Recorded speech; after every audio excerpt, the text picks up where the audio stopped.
Shalom, perkenalkan nama saya Ines, kelas C Pendidikan Agama Kristen angkatan 2019. Saya akan menyampaikan khotbah tugas dari mata kuliah homiletika. Sebelum membaca firman Tuhan, mari kita berdoa. Allah Bapa dalam kerajaan surga, terima kasih untuk segala kasih dan penyertaan-Mu bagi kami. Saat ini kami akan membaca dan merenungkan sebagian kecil dari firman-Mu. Tuhan, kuasai kami dengan kuasa Roh Kudus-Mu, supaya dapat membaca dan merenungkan firman-Mu sesuai dan seturut dengan kehendak-Mu. Ini doa kami, permohonan kami dalam nama Tuhan Yesus, kami berdoa dan mengucap syukur kepadamu. Amin. Bacaan saat ini saya telah pilih dari Mazmur pasal 102 ayat yang ke-13 sampai ayat yang ke-20. Firman Tuhan berbunyi demikian. Doa minta tolong dan doa untuk Sion. Tetapi Engkau ya Tuhan bersemayam untuk selama-lamanya, dan nama-Mu tetap turun-temurun. Engkau sendiri akan bangun, akan menyayangi Sion, sebab sudah waktunya untuk mengasihaninya, sudah tiba saatnya. Sebab hamba-hamba-Mu sayang kepada batu-batunya dan merasa kasihan akan debunya. Maka bangsa-bangsa menjadi takut akan nama Tuhan, dan seluruh raja bumi akan kemuliaan-Mu. Bila Tuhan sudah membangun Sion, sudah menampakkan diri dalam kemuliaannya, sudah berpaling mendengarkan doa orang-orang yang bulus, dan tidak memandang hina doa mereka. Biarlah hal ini dituliskan bagi angkatan yang kemudian, dan bangsa yang diciptakan nanti akan memuji-muji Tuhan. Sebab Ia telah memandang dari ketinggiannya yang kudus, Tuhan memandang dari sorga ke bumi. Amin. Firman Tuhan.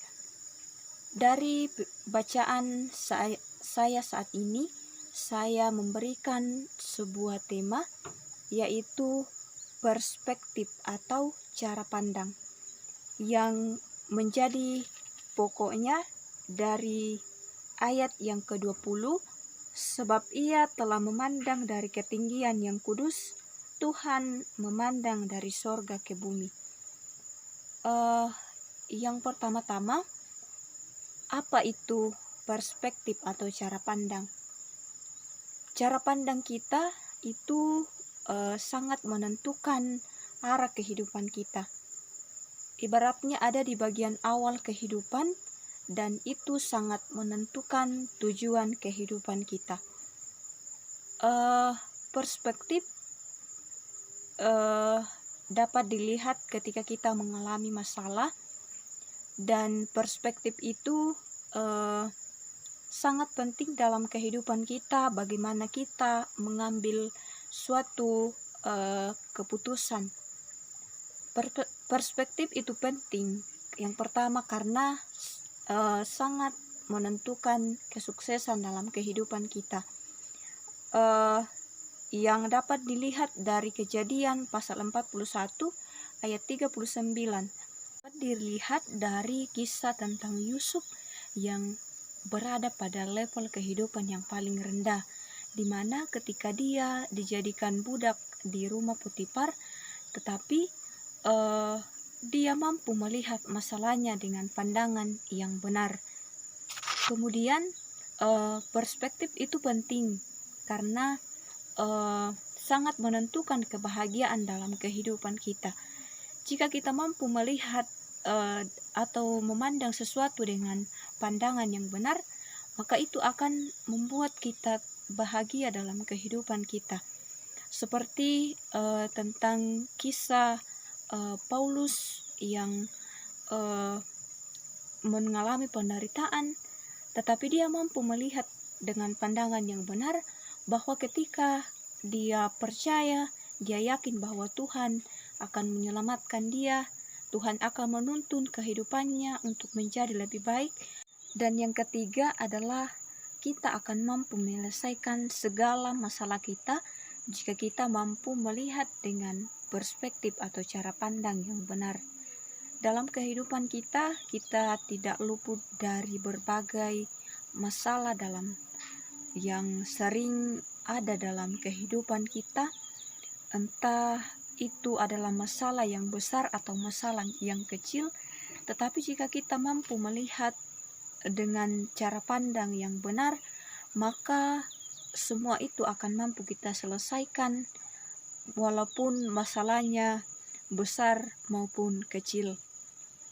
Dari bacaan kita, saya menyimpulkan bahwa jika kita mengalami berbagai hal dalam kehidupan kita, termasuk masalah, maka lihatlah itu dari cara pandang yang benar. Jika engkau memiliki masalah, jika engkau memiliki kekeliruan dalam kehidupanmu, jadilah seperti Daud dari Mazmur 102 ayat 20. Dia mampu melihat masalahnya dengan pandangan yang benar, atau pandangan dia melihat dengan cara pandang yang benar kepada Tuhan. Demikian firman Tuhan yang dapat saya renungkan pada saat ini. Mari kita berdoa. Allah Bapa dalam kerajaan sorga, kembali kami mengucap syukur untuk segala kasih dan penyertaan-Mu kepada kami. Kami telah membaca dan merenungkan firman-Mu. Tuhan, kiranya apa yang boleh kami renungkan boleh tertanam baik dalam hati dan pikiran kami, terlebih boleh kami praktekkan dalam setiap langkah kehidupan kami, terlebih ketika kami mengalami berbagai hal, termasuk masalah, kami boleh melihat dengan perspektif atau cara pandang yang benar seperti cara pandang dari Tuhan. Inilah doa kami, ungkapan syukur kami. Kami bawa doa ini dalam nama Tuhan Yesus. Amin.